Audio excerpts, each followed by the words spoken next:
Hello to all my banjo-pickin friends out there. My name is Jeff Belding, and this video is about Jeff Belding's Banjo Tab Sketchbook. And today I'll be talking about how to play the exercise found on pages 8 and 9 in this book, called Licks on a Typical G Progression.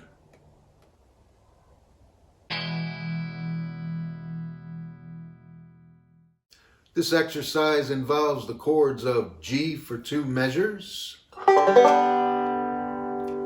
C for 2 measures, and D for 2 measures, and then back to G for 2 measures. So first of all, I'll play a simple pick-pluck accompaniment once through the progression. I'll give you a 4-beat count-off in advance if you want to play along. Starts on the G chord. A 1, 2, 3, 4. G, C, D, G,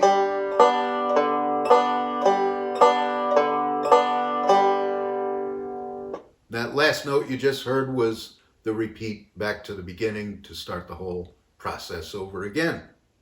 Now I'll play through each numbered section on pages 8 and 9 just to give you an idea of what they all sound like individually, and hopefully from that you can piece them all together. Number 1. 1, 2, 3, 4.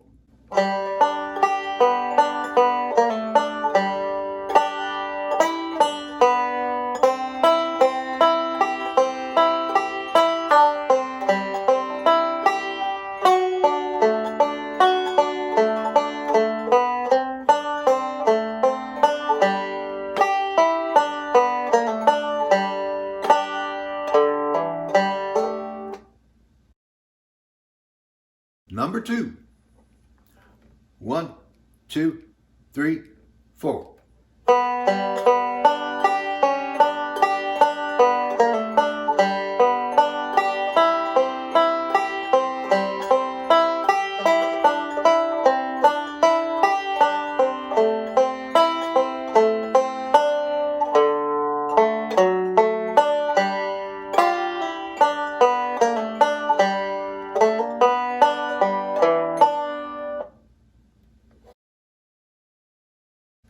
Number 3. 1, 2, 3, 4.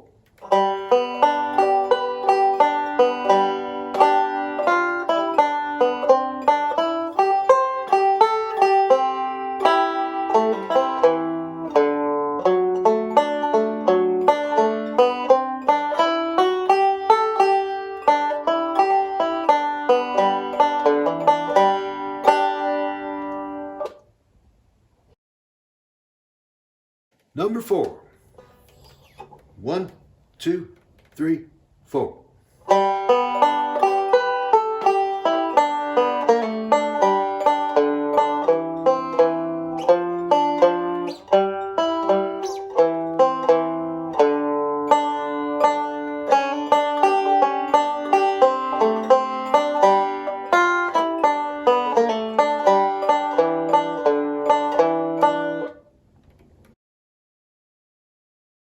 On to page 9. Number 5. 1, 2, 3, 4.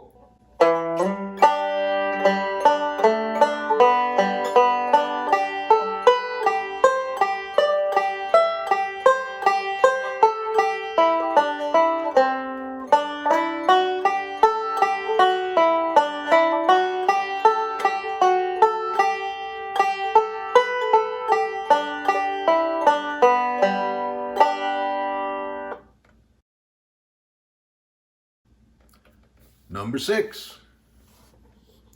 1, 2, 3, 4.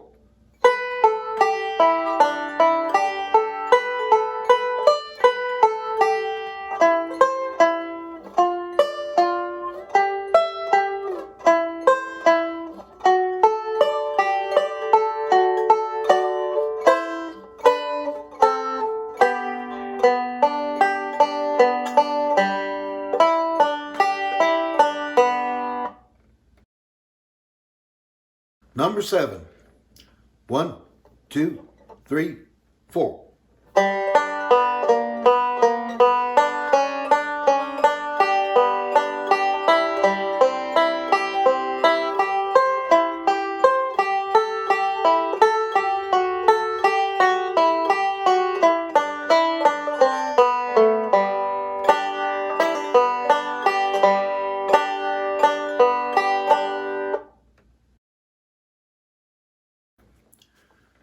Number 8.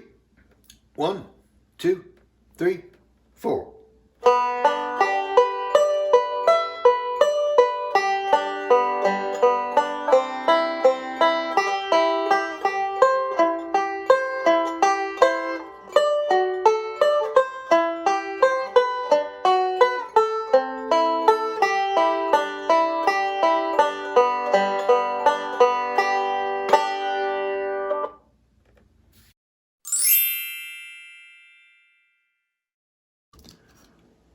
Alrighty, so I'm opening up my sketchbook here, and I will turn to page 8 and 9.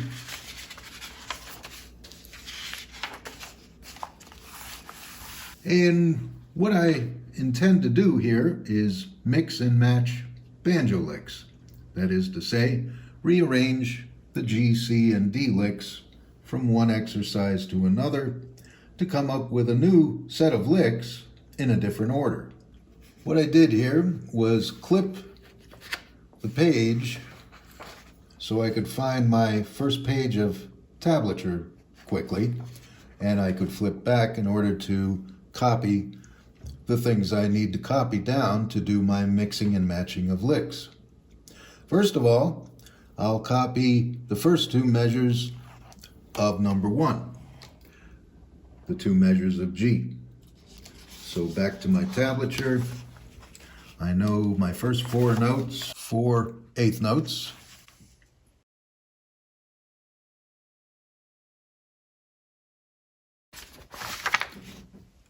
And then 2 more eighth notes. A couple of 16th notes in a pull-off.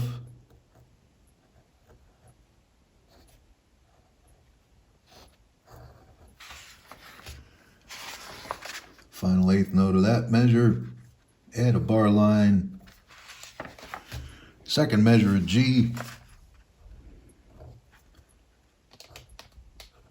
pause there, pinch, another pause, and then a couple of 8th notes, quarter note here because of the pause, add a bar line.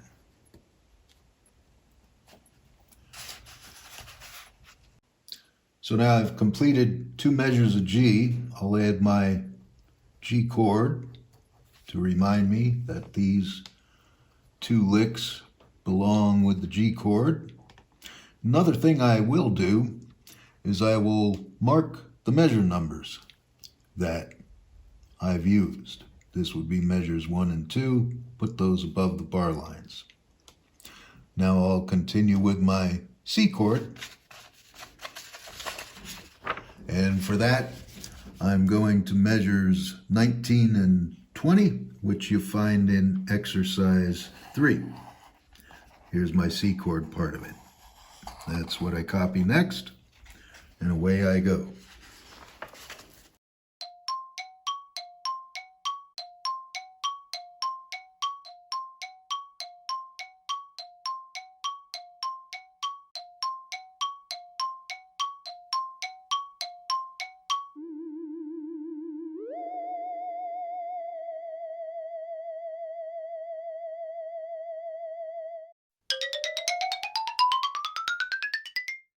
Add my C chords above, and these were measures 19 and 20.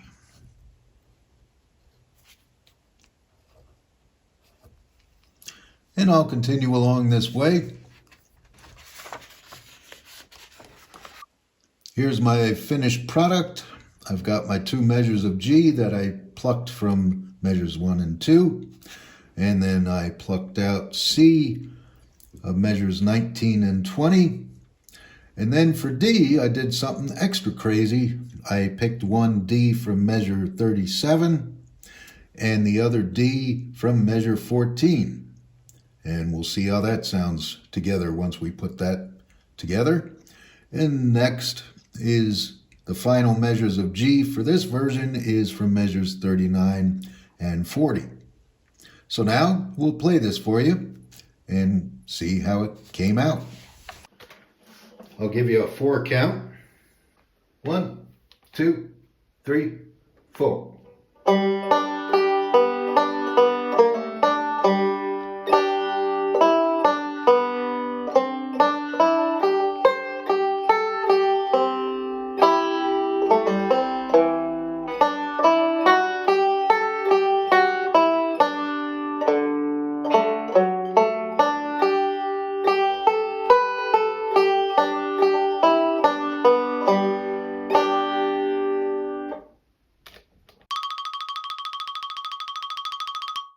Let me make some comments now about the way this turned out.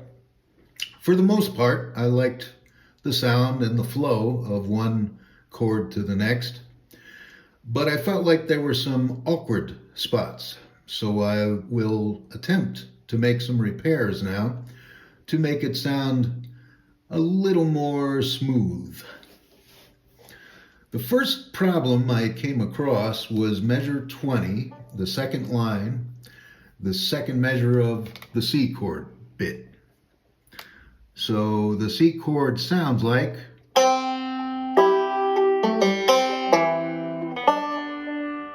now the sound of the final note on the second line, if you need to know what note that is, that's a low E. And the note on the third line, starting the D, seemed a little awkward in terms of their ranges. So I will try something here. Since in measure 20, I'm working around a C chord, and I had the first fret already planted and the second fret. I'm going to take away the rest, or the pause, and in its place just come back to the first fret that supposedly I had down over here anyway. And we'll see if that does a better lead in to our measure 37 D chord bit. Kind of bear with me, I'm playing without picks now, so I can go from writing to playing. So I'm going to play measure 20 into a little bit of the third line. We'll see how it comes out. 1, 2, 3, 4.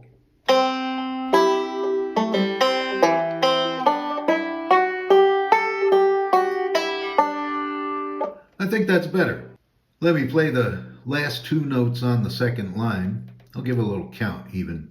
1 and 2 and 3 and. And that takes you into measure 37. And then there was another spot that kind of bothered me. Could have left it alone, but just for the sake of complaining, let me play measure 14 on the end of the third line, going into measure 39 on the final line. So this is the measure of D going to the final line of G. 1, 2, 3, 4.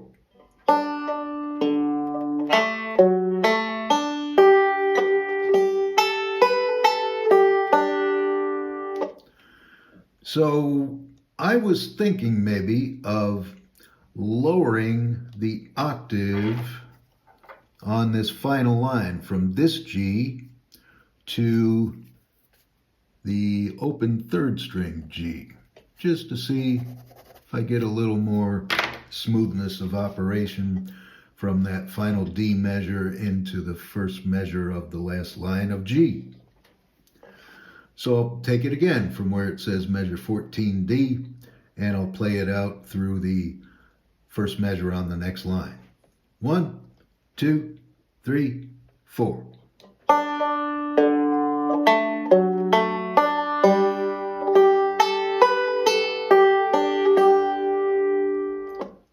That's probably a little more in keeping with proper octave movement.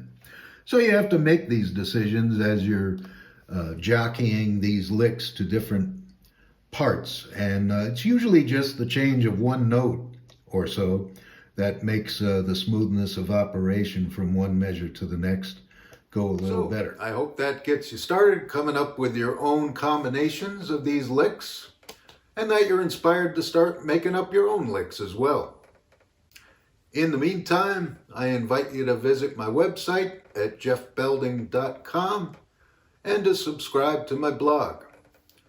Until then, keep picking, keep grinning, and keep writing.